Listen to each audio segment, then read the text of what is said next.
بصوا يا حبايبي، انا خلصت كده المسقعه في منتهى الجمال. انا بقى هحطها في الفرن شويه صغيرين.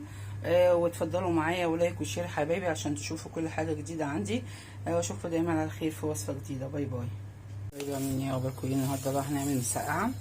هنعمل مسقعه عليها في الزيت عادي يا جماعه. بس انا عندي سر دلوقتي هقول لكم عليه.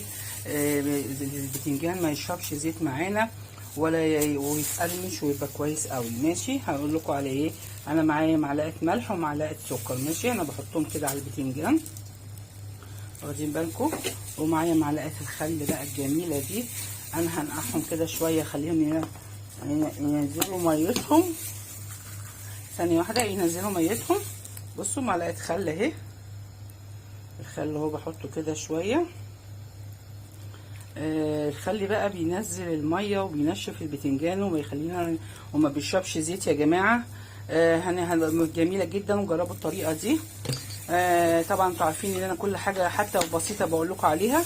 هنقلبهم بقى كده كويس وهننزلهم في المصفى. نحطهم في الطبق عشان يشربوا كله من بعضه. وبعد كده ايه هنزله في المصفى. ومعايا طماطم ومعايا فلفل ومعايا الدقه بتاعتي بقى. ده ايه ده؟ الكمون مع الثوم مع الفلفل السبايسي مع الملح مع الشطه. وثانيه واحده بقى وهوريكم لما نقليه مش هيشرب الزيت قد ايه. ثانيه واحده حبايبي، وخليكم معايا مع احلى مسقعه سريعه كده. ثانيه واحده. بصوا حبايبي، خلصت اخر كميه اهي. يعني بصراحه ما بتشربش زيت خالص. وبصوا الكميه كلها عملناها. البتنجان الجميل المسقعه ده اول مره بقطعه كده حتت صغيره. كنت بقطعه وهو كبير يعني ترانشات. الطريقه دي حلوه قوي. واهم حاجه زي ما احنا قلنا ان احنا بنحط يا جماعه معلقه خل معلقتين خل كده ومعلقه سكر ومعلقه يا حبايبي معلقه ملح. بيطلع لونه جميل وما بيشربش زيت.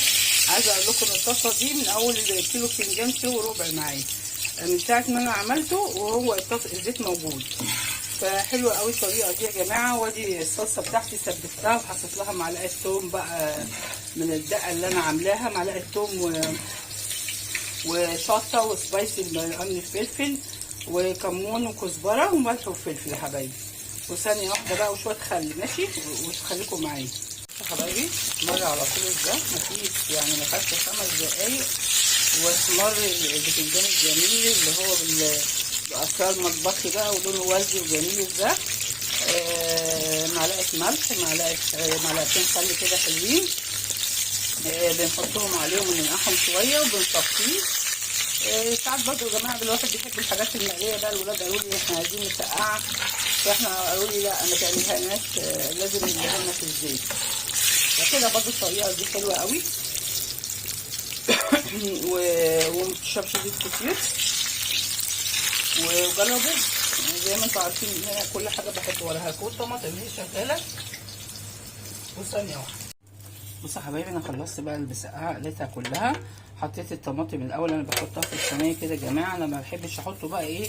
انا سويت الطماطم كويس وسبكتها وحطيت لها توابلها وفلفلها والثوم بتاعها وكله. والثوم اهو هنحط بقى ايه. انا بحب اعمل، انا بوريكم طريقتي اللي انا بروح حاطه بقى ايه شويه بتنجان كده. انا مش عايزاها تتهرى يا جماعه، انا عايزه قوام بقوامه برده كده. ونروح حاطين عليها فكره الصلصه بقى كده اهو.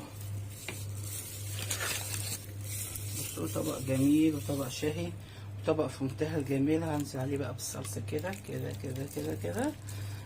انا مش عايزاها هي مستويه خلاص، كله مستوي. واروح حاطه ايه شويه فلفل كده. قريت الفلفل برده. بص الالوان جميله ازاي يا جماعه. حط الفلفل كده جميل.